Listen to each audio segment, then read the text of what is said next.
오늘은 누가복음 4장 16절에서 19절까지의 말씀을 가지고 희년을 선포하신 예수님이라는 말씀 증거하겠습니다.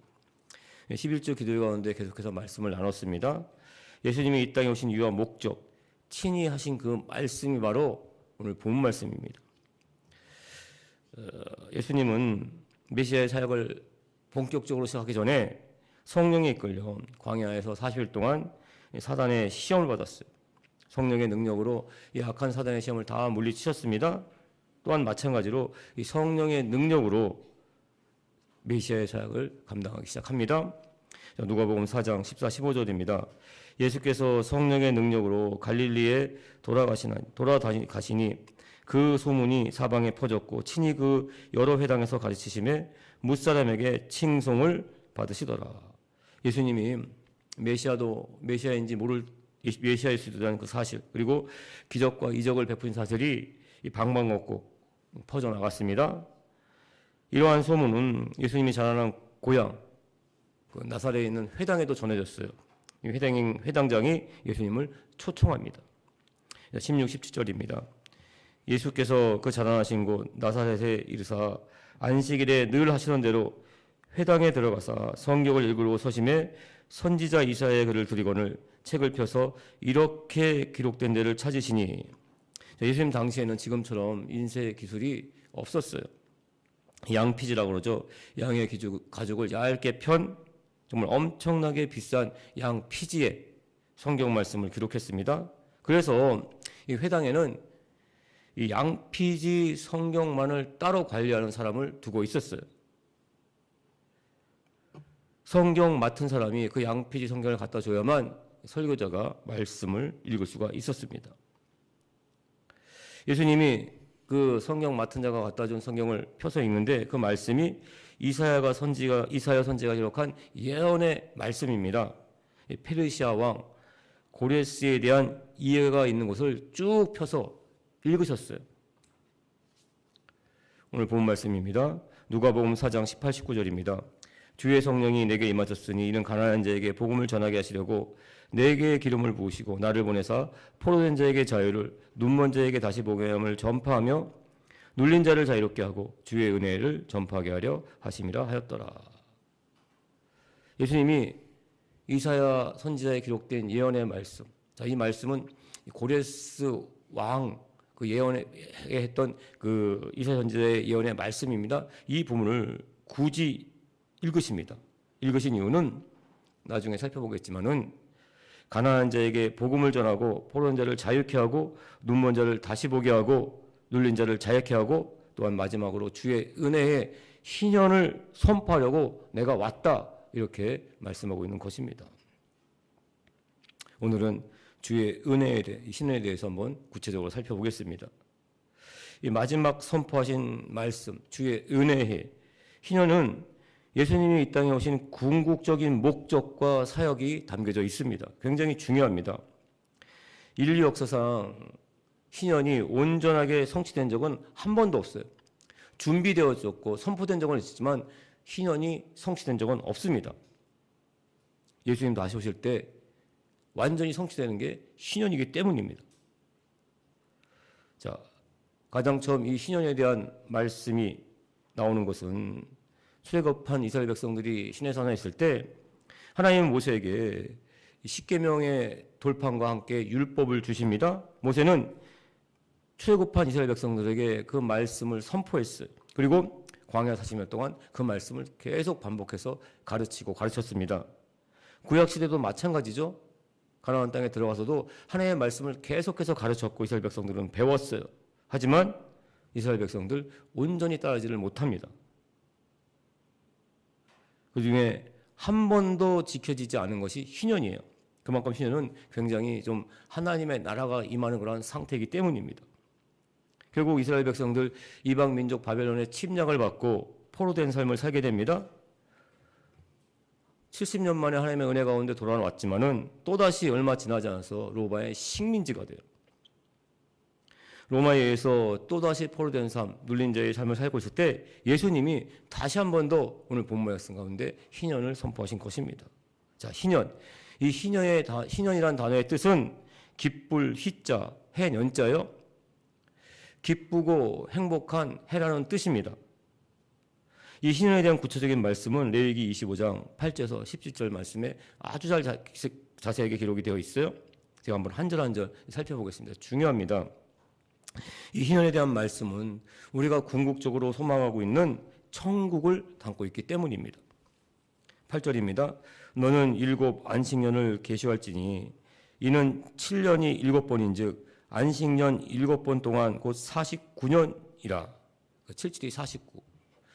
그리고 7째 달 열 훗날은 그러니까 7월 11원 속죄일이니 대속죄일이니 너는 뿔라팔 소리를 내되 천국에서 뿔라팔을 크게 불며, 이 뿔라팔 부는 거 굉장히 중요합니다. 희년을 선포하는 거예요. 뿔라팔을 불면서 너희는 50년째 해를 거룩하게 하며 그 땅에 있는 모든 주민을 위하여 자유를 선포하라. 이 해는 너희에게 희년이니 너희는 각각 자기의 소유로 돌아갈 것이며 각각 자기의 가족에게로 돌아갈지며 그 50년째 해는 너희의 희년이니 너희는 파종하지 말며 스스로 난 것을 거두지 말며 가두지 아니한 포도주를 거두지 말라. 이는 희년이니 너희에게 거룩함이니라. 너희는 밭의 소출을 먹을지어다. 이것도 한번 자세히 말씀을 드리고 싶은데 시간 관계상 잠깐만 말씀드리면은 하나님께서는 희년을 맞이하게 되면은 그 해는 농사도 짓지 아니고 다른 것도 다 자연스럽게 난 것도 거두지 말라고 말씀하는 이유는 그 전 해에 3년 동안 먹을 걸 미리 채워졌기 때문이에요. 안식년이라고 하죠. 안식년에 하루 7년에 한 번 오는 그 안식년에 밭이 쉬게 되면은 그 쉬는 해, 그 쉬는 해는 또 소출이 없으니까 그 다음에도 또 없잖아요. 근데 3년을, 그러니까 6년째 되는 해에 3년 동안의 모든 결실을, 3년도 먹을 결실을 채우신다는 말씀입니다. 마찬가지 뜻이에요. 자, 이 희년에는 너희가 각각 소유지로 돌아갈지라 내 이웃에게 팔든지 내 이웃의 손에서 사거든 너희 각 사람은 그의 형제를 속이지 말라. 그 희년 후에 연수를 따라 너는 이웃에게서 살 것이요 그도 소출을 연수를 따라서 내게 팔 것인즉 연수가 많으면 너는 그것의 값을 많이 매기고 연수가 적으면 너는 그것의 값을 적게 매길지니 곧 그가 소출의 다소를 따라 내게 팔 것이냐. 그런데 이 말씀 또한 살펴보겠지만은 꼭 50년이 차서 되는 것이 아니라 미리 빚을 갚아버리면은 연수가 길면 그만큼 빚을 많이 그러니까 이자가 많으니까 많이 갚게 되는 거고 짧으면은 짧게 갚는다는 뜻입니다. 너희 각 사람은 자기 이웃을 속이지 말고 내 하나님을 경외하라. 나는 너희 하나님 야훼니라. 자, 이 말씀 굉장히 중요합니다. 일단 이렇게 알고 계시고, 자, 이스라엘 백성들 광야 40년을 거쳤어요. 가나안 땅을 정복합니다. 각 지파대로 땅을 분배하는데 제비를 뽑아서 땅을 분배했어요. 지파가 크거나 전쟁에서 세운 공로가 크거나 이러한 것이 아니라 항아리에 든 제비를 뽑았고 그 제비에 뽑힌 대로 땅을 차지하게 됩니다. 그리고 각 지파의 가문도 마찬가지예요. 지파가 분배받은 땅을 놓고 다시 한번 제비를 뽑습니다. 그래서 각 가문대로 분배를 받습니다. 굉장히 공평하게 분배를 받은 땅입니다. 그리고 그 땅은 그 가문, 그 집안의 영원한 소유가 돼요. 가족 중에 병이 들거나 또 어떠한 그런 사고가 있을 수 있습니다. 그러면은 돈이 많이 들 수가 있어요. 이때는 어쩔 수 없이 땅을 팔게 됩니다. 그런데 땅의 소유권을 파는 것이 아니라 땅의 사용권을 파는 거예요. 그러니까 소유권을 파는 것이 아니라 땅의 사용권을 가장 길게는 50년, 그리고 이렇게 30년 이렇게 파는 것입니다. 7년의 안식년이 7번 지나고 50년째 되는 희년, 그러니까 7월 10일 대속죄일에 나팔 소리가 울려 퍼지면은 땅의 사용권은 원래 소유했던 사람에게 다 돌아간다는 것입니다. 땅만 그런 것이 아니에요. 빚 때문에 팔려갔던 사람, 종들도 희년이 되면 자유함을 얻게 된다는 말씀입니다.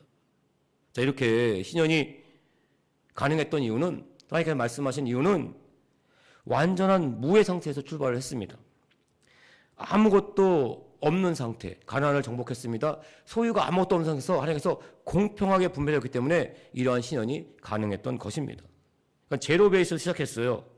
하나님의 정말 은혜 가운데 받은 가나안 땅에서 처음 시작했기 때문에 이러한 희년을 선포할 수가 있었던 것입니다. 그리고 이 신현의 기틀을 다진 아주 중요한 인물이 있는데 여호수아입니다. 여호수아 6장 5절 보시면 제사장들이 양각 나팔을 길게 불어 그 나팔 소리가 너희에게 들릴 때에는 백성들은 다 큰 소리로 외쳐 부를 것이라. 그리하면 그 성목이 무너져 내리리니 백성은 각기 앞으로 올라갈지니라 하며. 자, 여호수아가 여리고성을 정복할 때 굳이 양각이라고 그러죠. 양의 납불로 만든 나팔을 부릅니다. 이것 또한 신원을 선포하는 나팔을 의미하고 있어요. 그리고 여호수아의 이름은, 여호수아는 히브리어 이름입니다. 그리고 예수님은 헬라어 이름이에요. 발음이 달라요. 각 나라가 틀리기 때문에 발음만 다를 뿐이지 그 뜻은 똑같아요. 구원자라는 뜻을 가지고 있습니다. 그렇습니다.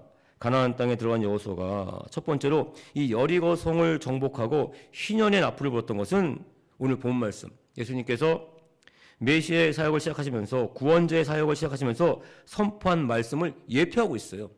미리 상징하고 있다는 것입니다. 희년은 하나님께서 처음 주신 그 상태로 온전히 다시 돌아가는, 새롭게 시작하는 절기입니다. 그래서 요즘 계속해서 말씀드리고 있는 에덴 동산의 축복, 이 축복을 우리가 사는 이 땅 가운데서 하나님께서 우리가 누리기를 간절히 원하십니다.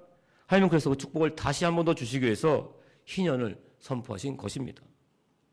하지만 구약시대 내내 그릇된 이기심과 욕망 인생의 자랑 때문에 이 희년은 제대로 온전히 지켜진 적이 한 번도 없어요. 그럴 수밖에 없겠죠. 누가 내가 가진 거 돌려주고 싶겠어요. 절대 그런 마음 갖지 않습니다. 그랬다는 거예요. 그런데 예수님이 다시 한 번 더 이 희년을 선포하러 오신 것입니다. 자, 희년에 대해서 한번 좀 더 살펴보게 되면 꼭 50년째가 되는 날이 아니더라도 빚을 갚을 만한 그러한 돈이 생기면 언제든지 빚을 갚고 다시 시작할 수가 있다고 말씀을 드렸어요. 이것을 구약 성경에서는 기업 무르기라고 합니다. 기업 무르기. 기업은 우리가 생각하는 회사가 아니에요. 회사가 아니라 유산을 말합니다. 물려받은 유산, 그것이 땅이 되었든지 재산이 되었든지 조상으로부터 벌려받은 유산이 바로 기업이에요. 사람도 마찬가지예요. 자식도 기업이라고 합니다. 내 자식도 하나님의 기업이라고 해서 말하고 있는 것입니다. 그래서 한 걸음 더 나가서 보게 되면은 지금 나한테는 빚을 갚을 만한 능력이 없어요. 하지만 내 형제가, 친척이, 또 고모가, 이모가, 사돈의 팔촌이 내 빚을 갚아주면 기업을 물을 수가 있어요. 그 유산을 다시 돌려받을 수가 있다는 말입니다. 그러니까 기업 물을 자만 있으면은 내가 빚을 져서 저 사람한테 팔았지만 이걸 다시 돌려받을 수가 있다는 말씀이에요. 그런데 이 희년의 율법을 보게 되면 땅을 판 문서, 또 종으로 팔린 문서 등등 이러한 빈문서는 2장을 만들어야 됩니다. 한 장은 사람이 가지고 있고 또 다른 한 장은 항아리에 넣어서 성전 창고에 보관을 했어요. 자, 빚을 다 갚게 되면은 사람이 갖고 있던 빚증서는 그 자리에서 불살라 버립니다. 그런데 성전 항아리에 인봉된 빚증서는 그러니까 특정한 사람, 제사장이 특별히 정한 날에 불살라 버립니다. 그러니까 어느 특정한 날에 불살라 버리는 거예요. 그것이 대부분은 대속죄였었어요. 신약성경에 보게 되면 가장 위대한 율법학자였습니다. 이 가말리엘의 제자였던 사도 바울, 이 복음의 핍박자였던 사울은 이러한 율법에 대한 사실을 너무나 잘 알고 있었어요. 그래서 부활하신 예수를 만난 다음에 복음의 전도자로 거듭납니다. 이때 사도 바울이 고백한 말씀입니다. 고린도서 2장 14절, 우리를 스스로 불리하게 하는 법조문으로 쓴 증서를 지우시고 제하여 버리사 십자가에 못 박으시고 통치자들과 권세자들을 무력화하며 드러내어 구경거리로 삼으시고 십자가로 그들을 이기셨느니라. 이 말씀 공동 번역으로 보면 좀 더 이해가 쉽습니다. 하나님께서는 여러 가지 달갑지 않은 조항들이 들어있는 우리의 빈문서를 무효화시키시고 그것을 십자가에 못 박아 없애버리셨습니다. 그리고 십자가로 권세와 세력의 천신들, 그 악한 영들을 사로잡아 그 무장을 해제시키시고 그들을 구경거리로 삼아 끌고 개선행진을 하셨습니다. 이 말씀이 무슨 뜻인가 하면은 예수님은 우리의 죄를 대신 갚기 위해서 십자가에 돌아가셨는데 십자가 돌아가실 때 그때 첫 번째 빈문서가 불태웠다는 것입니다. 첫 번째 우리는 악한 그 마귀 사단의 죄와 사망에서 풀려났다는 뜻이에요. 그리고 예수님 다시 오시게 되면 종말의 때에 두 번째 빈문서가 완전히 불태워진다는 말씀입니다. 이런 말씀을 지금 회당에서 유대인들이 많이 모여있는 회당에서 예수님께서 하나하나 말씀하고 있는 것입니다. 율법에 대해서 어느 정도 알고 있는 유대인들이에요. 듣는 순간 단번에 그 뜻을 알 수가 있었던 것입니다. 그래서 오늘 말씀 가운데 예수님이 신현을 선포했다는 것은 우리를 대신해서 예수님이 그 십자가에서 우리의 모든 빚을 대신 물로 갚아냈다는 뜻입니다. 우리도 이제는 하나님의 기업, 그 유산을 천국 에덴 동산의 그 유산을 물려받게 됐다는 사실입니다. 예수님께서 선포하신 신현, 이 신현은 제대로 이루어지지 않았지만은 이런 신현을 준비한 사람들은 성경 말씀 가운데 많이 나오고 있습니다. 그러니까 우리도 예수님이 선포하신 이 신현을 우리도 이룰 수는 없지만은 우리가 준비할 수 있다는 뜻입니다. 예수님 오시면은 이 신현은 반드시 성취될 줄 믿습니다. 아무것도 없었던 때 태초에 주셨던 그 에덴 동산이 회복된다는 말씀이에요.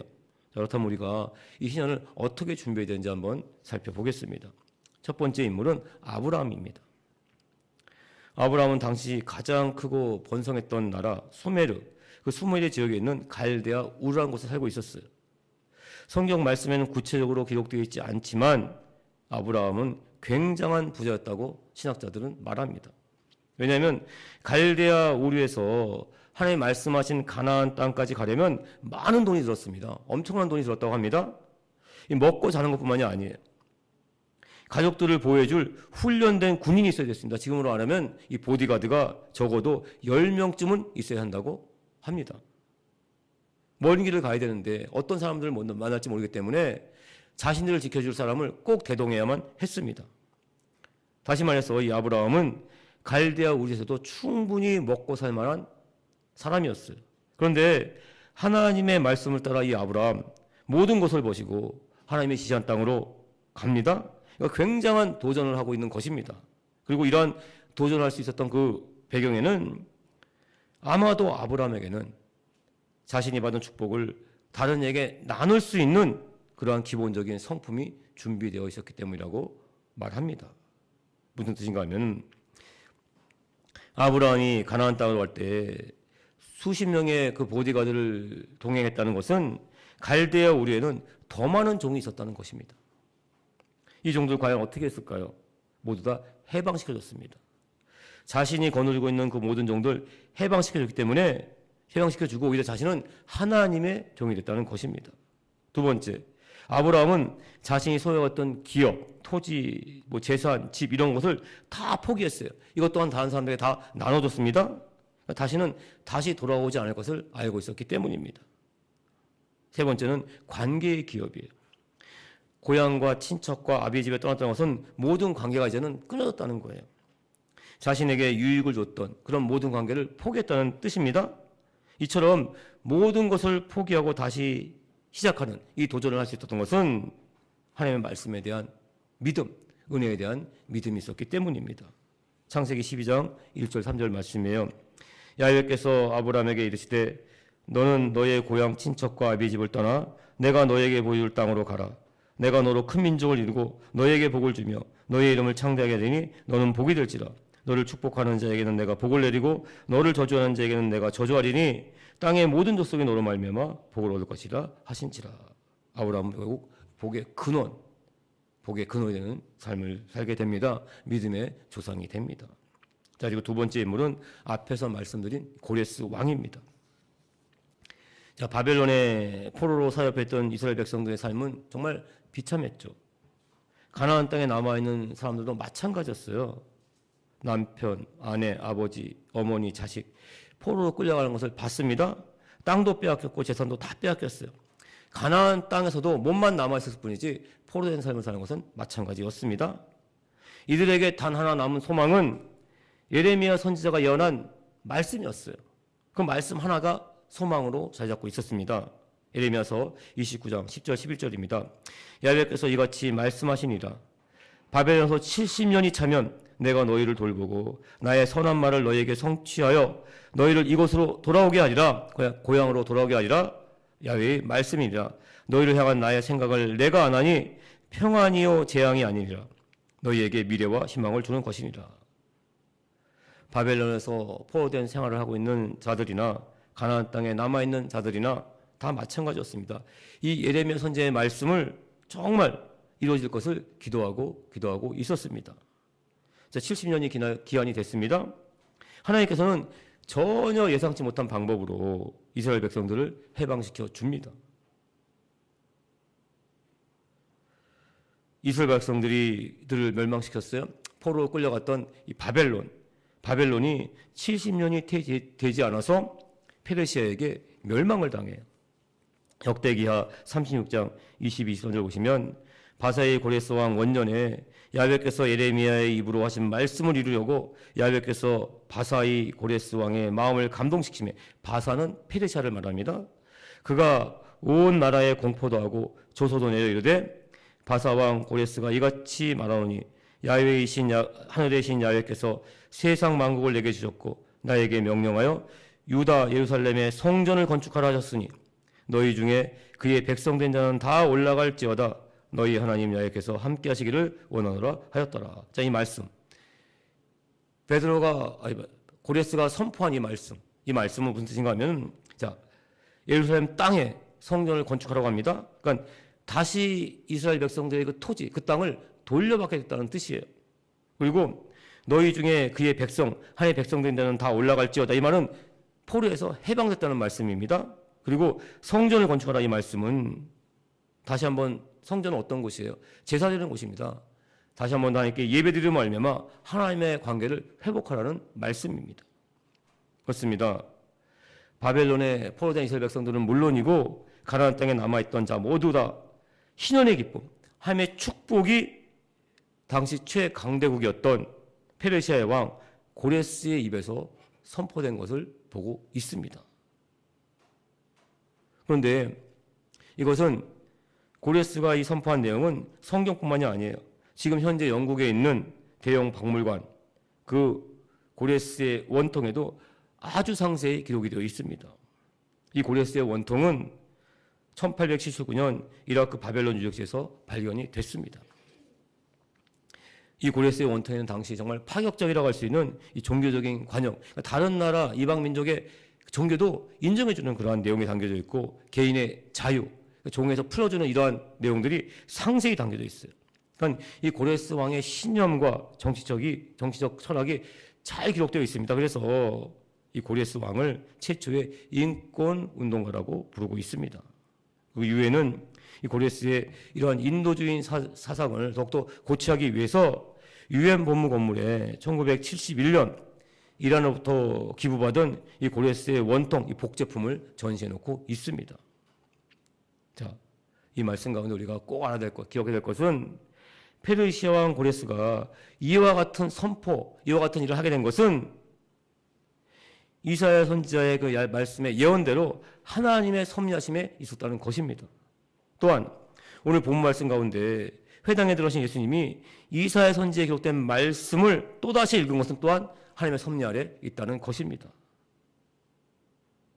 예레미야 선지자는 포로된 지 70년 때만 알려줬어요. 70년 때가 차면 돌아올 거예요. 이것만 알려줬지만, 예언했지만 누가 어떻게 어떤 사건을 통해서 모든 것이 다 회복될 것이는 예언하지 않았는데, 이사야 선지자는 아주 자세히 기록하고 하고 있습니다. 이사야서 61장 1절 3절 말씀, 오늘 읽으신 예수님의 말씀과 거의 일맥상통하는 말씀이에요. 주 야훼의 영이 내게 내렸으니 이는 야훼께서 내게 기름을 부으사 가난한 자에게 아름다운 소식을 전하게 하려 하심이라. 나를 보내사 마음이 상한 자를 고치시며 포로된 자에게 자유를, 갇힌 자에게 노임을 선포하며 야훼의 은혜의 해와 우리 하나님의 보복의 날을 선포하여 모든 슬픈 자를 위로하되 무릇 시온에서 슬퍼하는 자에게 화관을 주어 그 죄를 대신하여 기쁨의 기름으로, 그 슬픔을 대신하여 찬송의 옷으로, 그 근심을 대신하시고 그들의 의의 나무 곧 야훼께서 심으신 그의 영광을 나타낼 자라. 일컬음을 받게 하려 하심이라. 이 고레스를 향한 이사야 선지자의 말씀이었습니다.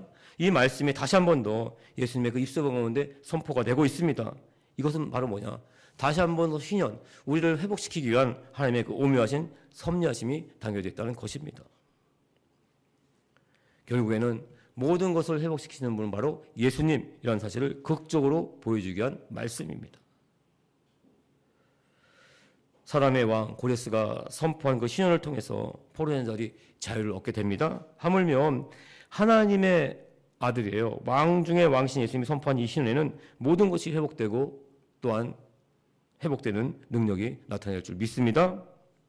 세 번째는 예수님입니다. 예수님, 헌신이 있어야만 이 신현은 성취된다는 것을 보여주고 있습니다. 제 말씀을 준비하면서 새롭게 알게 된 사실이 있어요. 하나님은 고레스에게 지금 포로로 사로잡히는 내 백성, 이스라엘 백성들을 해방시켜주면 내가 그 이스라엘보다 훨씬 더 큰 애굽을, 이방 민족을 너에게 선물로 주겠다고 약속하신 말씀입니다. 이사야서 43장 3절입니다.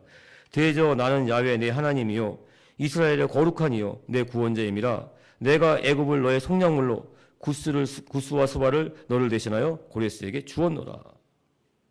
하나님이 이스라엘 백성들을 구원하기 위해서 고레스에게 애굽과 구스와 수발을 대성물로 주셨습니다. 이 말씀은 십자가의 구원을 예표하고 있는 말씀입니다. 성경 말씀은 제가 누누이 말씀드리죠. 삼중 예언으로 되어 있어요.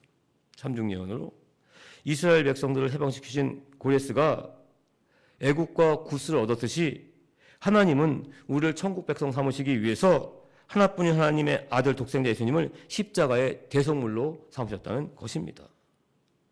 그렇습니다. 노 크로스, 노 크라운이라고 그러죠.